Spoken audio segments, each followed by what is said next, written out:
News Radio 840 WHAS coming up on today's Louisville Real Estate Show. Do you really have to rake leaves this fall? What's that smell coming from your sink? Did you make a mistake not getting a survey when you bought your home? And we settle a real question. What temperature should you set your thermostat at this winter? Hi, everybody, Bob Sokoler, owner of the Sokoler team at Remax Properties. Thank you for joining us. We're here to the top of the hour. Got a great bunch of questions and a great group of people here to answer them. First of all, we want to welcome Chuck Crosby. He's the owner of the Crosby Law Offices. They do a phenomenal job of real estate closings, but he also does other things like wills, which are so important. We have a follow-up question on that today. Also, he does power of attorney, foreclosure defense, commissioner sale, and more. You can reach Chuck anytime at 499-6360. Also here, Brad Lawler. He's the owner of Home Team Inspection Service and Team Bug Out. And by the way, Home Team is the number one home team inspection service in the country now. Are we saying it 9 years in a row? Yeah, 9 years, 10 months so far. Yeah, we'll we got, see how it goes. I think we're going for 10 years. Yeah, could be good.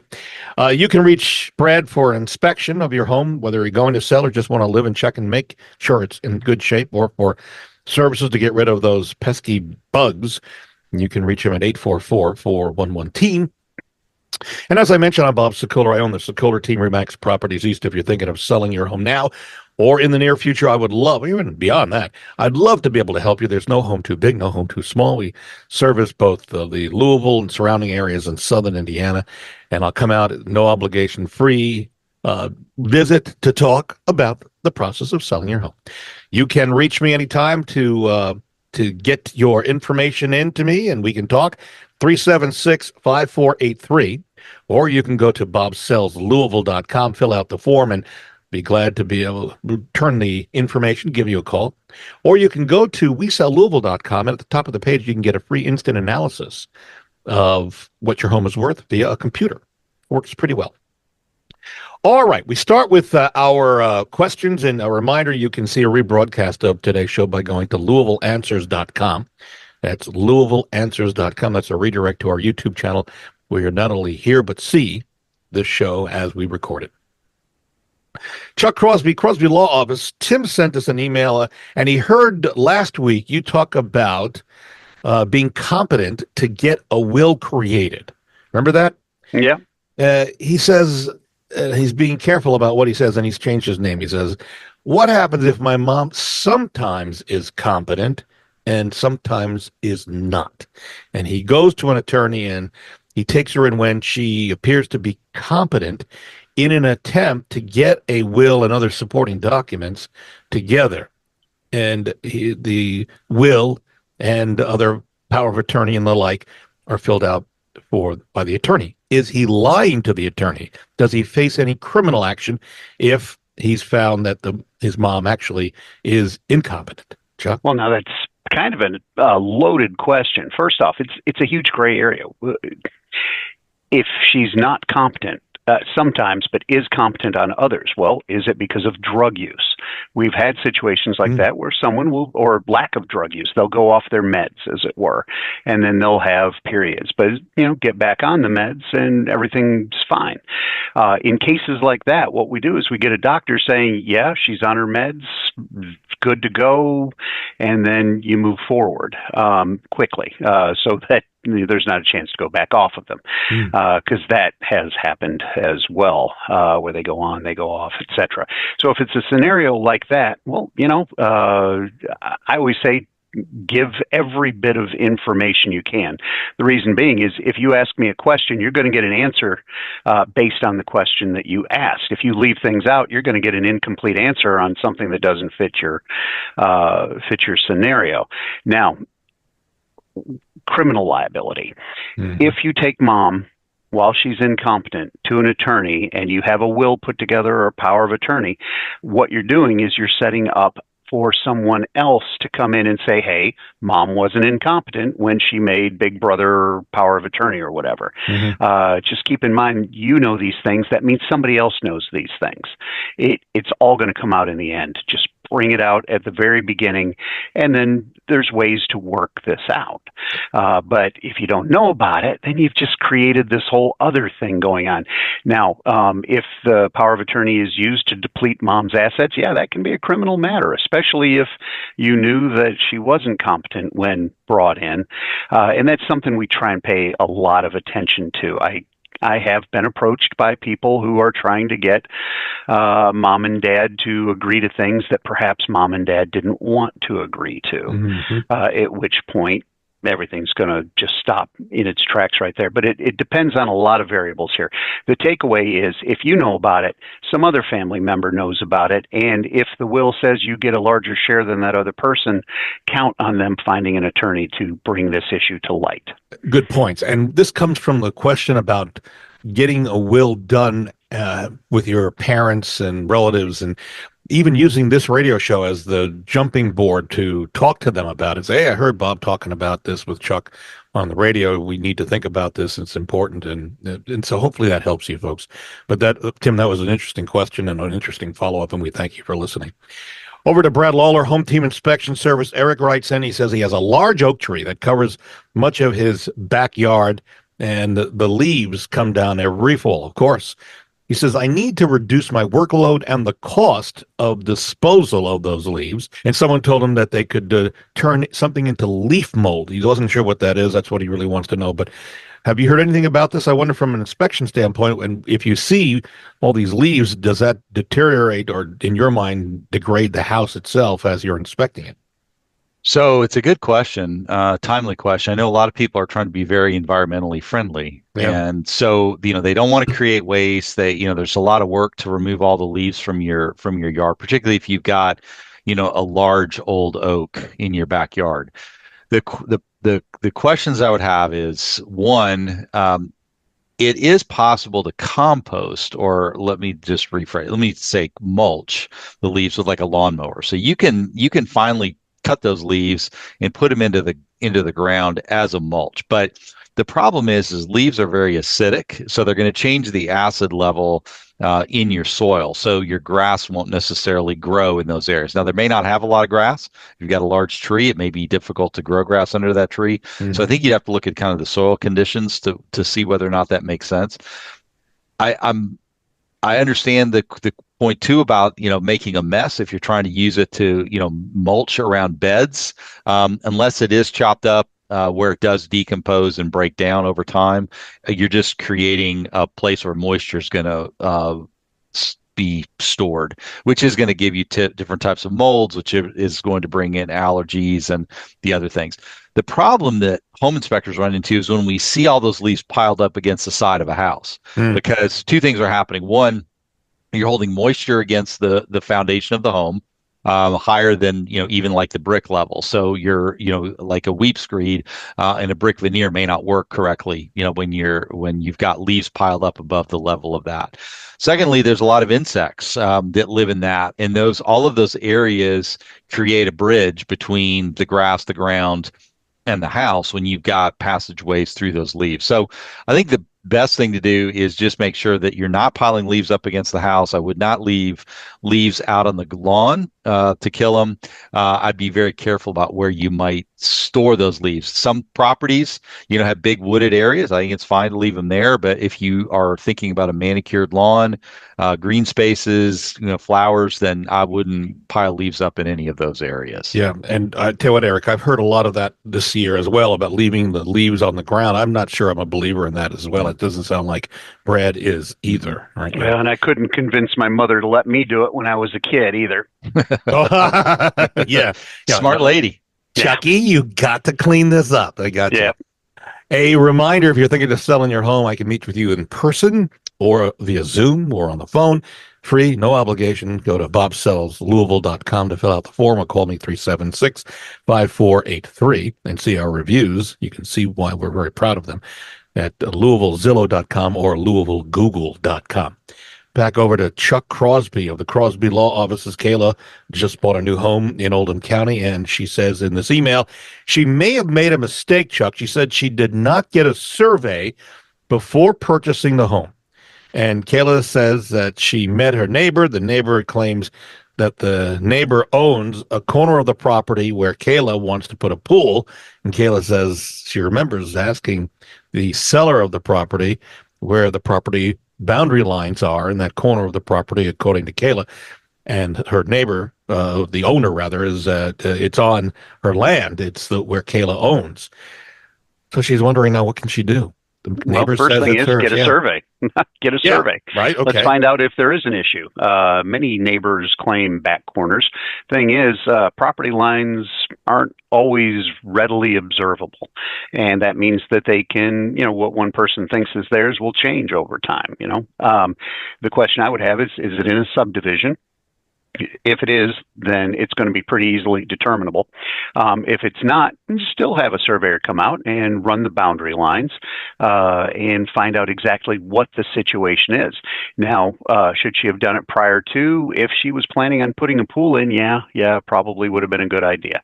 Did the seller do something wrong by telling her where the property lines are? I'm betting the seller will probably remember having said things like, this is where I think they are, or you should get a survey. Because, I always say a short pencil is better than a long memory any time of the week. The problem is that people will remember things differently, even if, they aren't trying to avoid having made a mistake.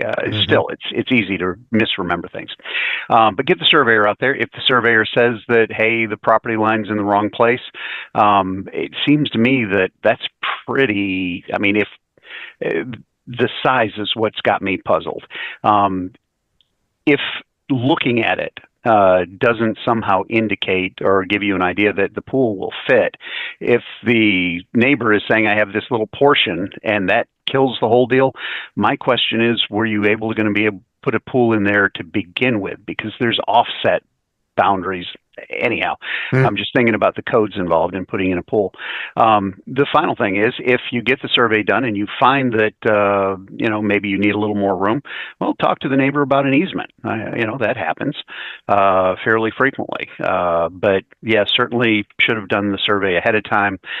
Doing it now lets you know where you stand, and then you can figure out the solution. Hey, we do bi-monthly video updates and more. If you want to go and see them, you can go to www.wesellouisville.tv. That's wesellouisville.tv. We're going to take a break. When we come back, so what do you set your temperature thermostat at during the winter?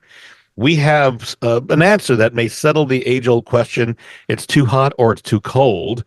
That's coming up in just a moment. Continuing with us after the break, Brad Lawler, owner of Home Team Inspection Service and Team Bug Out. You can reach Brad and his team for 844-411-TEAM. Also, Chuck Crosby, the owner of the Crosby Law Offices. You can reach him for real estate closings, wills, powers of attorney, and more. His number is 499-6360. And if you're thinking of selling your home now or in the future, I'd love to help you. There's no home too big, no home too small, both Southern Indiana and Kentucky and Louisville area. I'd love to be able to help you for the free, no obligation meeting. 376-5483 or go to bobsellslouisville.com. And for a free instant analysis of what your home is worth via a computer, go to wesellouisville.com. We're back in a moment at News Radio 840 WHAS. News Radio 840 WHAS, Bob Sokoler, the Louisville Real Estate Show, here with you till the top of the hour. And we thank Barbara Cochran for her friendship and mentorship. And you can see her on Shark Tank. She's done very well for herself. There are a number of people who are continuing with us. One of them, Chuck Crosby. He owns the Crosby offices, the law offices at 499-6360. They do a great job of getting your loan closed, as well as we talked about earlier, wills, powers of attorney, foreclosure defense, commissioner sales, and more. Again, 499-6360. Brad Lawler owns Home Team Inspection Service. He's continuing with us. And he also owns Team Bug Out. You need your home inspected. You can pick the inspector you want to use.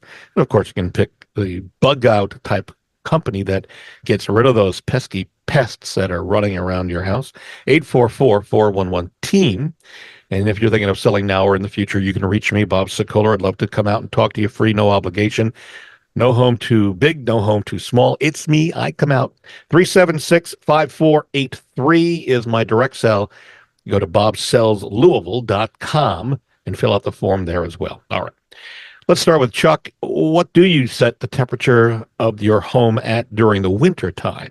During the winter time, I think it's closer to somewhere below 65. Ooh. My wife likes it extremely cold. Let's just say when we went to Antarctica, Yeah. the windows were left open for sleeping at night. Okay. Yeah. 65 and below. Do you put a sweater on or a jacket or a Yeah, I huddle underneath covers and sweaters in front of the fireplace. Got it. Yeah. All right. Brad, how about you? We got Chuck's. How about you? I set the temperature that my wife prefers. Oh, smart man on Our that. Yep. daytime temperature in our house in the wintertime is 63. Ooh, Yep. yeah. Yep. And the nighttime temperature is 58. Whoa. Does she open the window during the winter? Chuck, she would if she could. I will just tell you that I am very comfortable wearing jackets in my house. I have this boiled wool cap that I wear to bed. I look like Ebenezer Scrooge with the thing on because we have the fan and the windows open during the winter. As long as it doesn't get below freezing, she'll have the window open. Fans are on year round in our house. Oh yeah, it's just the way it is. So, hey, right. Chuck, I mean, Bob, let me just say something here because I think the proper temperature, and I know you're going to give us this magic number, but the proper temperature is whatever people are comfortable with. Yeah, and I will tell you that my dad, his proper temperature in the summertime is 78, and his proper temperature in the wintertime is 77. So it's whatever you're comfortable with. Yeah. So that, and I'll align with that. So I can go, I prefer 69 or 70 degrees during the nighttime. Daytime, it's same thing, maybe a little bit cooler. Wife LaDonna likes it more about, I would say 72 is what I think she really likes it set at. Her mom, Betty, lives upstairs while we're building a condo for her over in Norton Commons, not far from our house. And mom likes it in the 80s, somewhere in the 80s. So but luckily there's a separate kind of unit upstairs so that she can heat it up as much as she wants and be as toasty as she wants. But I think to me, if it's more than 72 or 73, I can't sleep at night. So So this actual topic was sent in by one of our listeners, John. He said, is there a perfect temperature that's both comfortable in the winter and won't cost an arm and a leg? John goes on to say he and his partner have a disagreement about the right temperature in cold months. So I checked around the optimal winter thermostat setting. Here we go. Drum roll is the lowest this being the lowest comfortable temperature is usually 68 degrees. And that is according to a guy named John Mitchell. He's an HVAC technician and founder of Air Conditioner Lab. I never knew that was a thing, but Air Conditioner Lab. He says at night, lowering it to about 65 degrees is comfortable for sleeping and helps save on heating costs. But that doesn't necessarily mean it's going to be comfortable for everybody. I know LaDonna would not be able to sleep, and she's freezing at that point. According to the Department of Energy, setting your thermostat to the lowest comfortable temperature, which is typically 68 degrees Fahrenheit in the winter, helps slow down heat loss for homes with a regular furnace or baseboard heating system. However, that's not the case for homes with heat pumps. Dialing down the thermostat too much can make a heat pump less efficient. Some people may prefer to set the thermostat slightly higher at 70 degrees, and the Department of Energy, thank you, Department of Energy, says that's okay. Okay, good. I mean, if you think about it, wasn't 65 the setting during the energy crisis? I think that was the winter. I think that was the government mandate for all of the buildings, was they didn't put them above 65 degrees in the wintertime. So I'm usually pretty good on what temperature it is, and 65 is when I feel like I don't need a jacket. I can walk around in a short sleeve shirt. So I don't mind 65, but still, having grown up in New York, having lived in sub-zero temperatures for portions of my life, I still feel frickin' cold during Yeah. the winters these days when Sherry's got the windows open at night. Yeah, 65 too cold for me. I mean, I Uh, 68, 69, great for me. LaDonna probably wants more 72-ish, which is fine. Yeah. All right, we move back over to some of your questions. This one is for Brad Lawler. Harry sent us an email. He listens to our show all the time, and thank you, Harry. He heard us talk about flies recently. We've been talking about different things in the kitchen. Harry says he's having a different problem with his sink. It stinks. Yeah. He's wondering, and I think we had something like this a while ago. He says he's wondering, is it the garbage disposal? Does he need to get a new garbage disposal? I don't think he needs a new garbage disposal, but if it stinks, there are products, commercial products you can buy that you just drop into the garbage disposal, and it cleans them out. It gets rid of some of the gunk and some of the buildup in there, and it flushes them out, and it provides, I think some scenting, left behind. But those do a great job. I think, just running lemons and, other citrus type products through there too, grinding them up in the garbage disposal is also a big help with some of those smells. What's the product called, Brad? That we I can don't buy? I don't know. I don't know. It's just a garbage disposal cleaner. I mean, it's a Okay. cleanser. You put it in there, and Yeah. it chops it up, and it foams up like crazy, No. but it flushes the system out, and they work really, really well. You can get them at, even the grocery store sell them, Dispose or Fresh or something. I don't remember the exact I'll name try of the to look it product. up on Amazon while we're moving Yeah. on with our But show. Yeah. they work great because they remove some of the bio slimes that are left behind in those systems. All right, back over to Chuck Crosby Law Office. Amber says she is buying her first home in Henry County. She had an inspection, and Brad, you may want to jump in this as well. Sure. She asked for repairs at the walkthrough.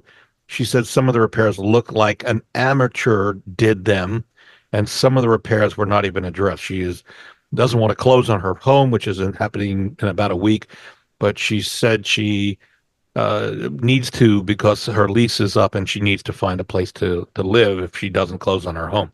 So legally, Chuck, let's start with you. What can she do Well, on that? got a couple things. If they were properly listed and the repairs were properly listed Mhm. and have not been done, why would you close? Unless they're insubstantial.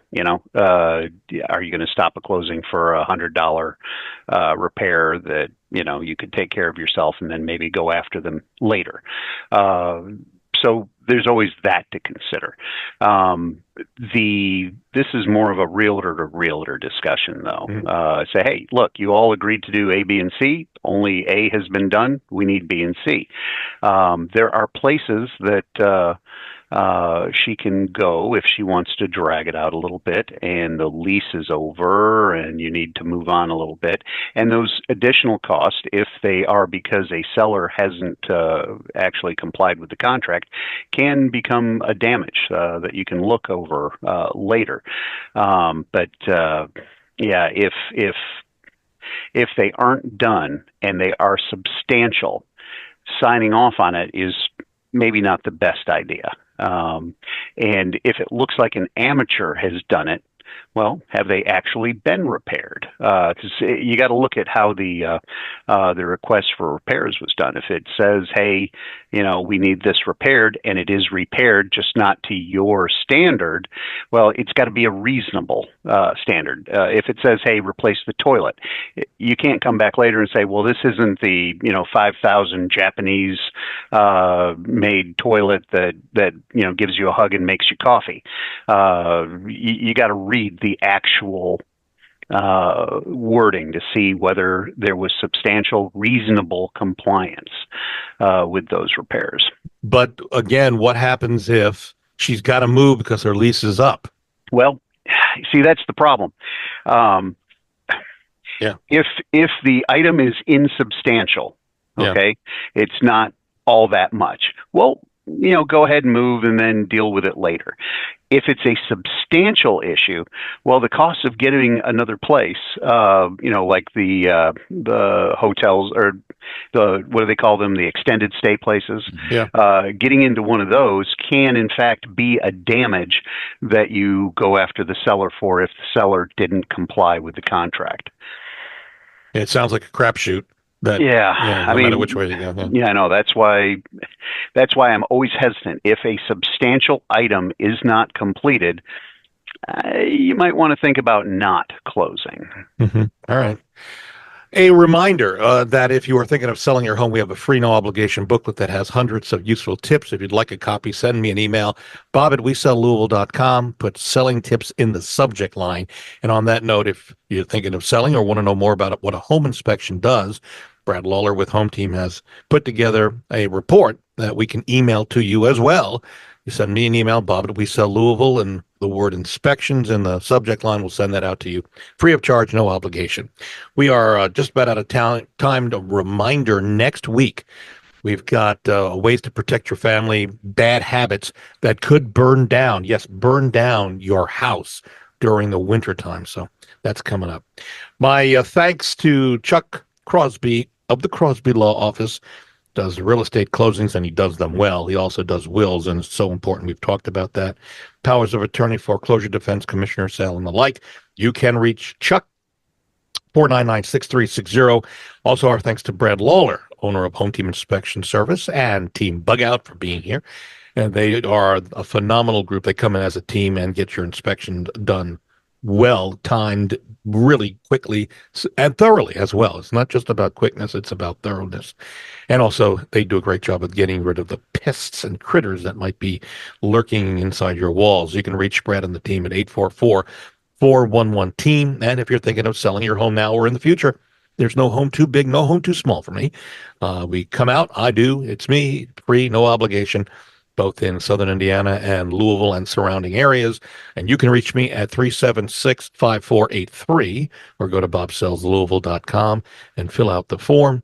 Or if you'd like a free computer estimate immediately, go to wesellouisville.com and click at the top of the page and fill that out, and it'll get you an instant analysis of what your home is worth. We are out of time. See you next Sunday on News Radio 840 WHAS.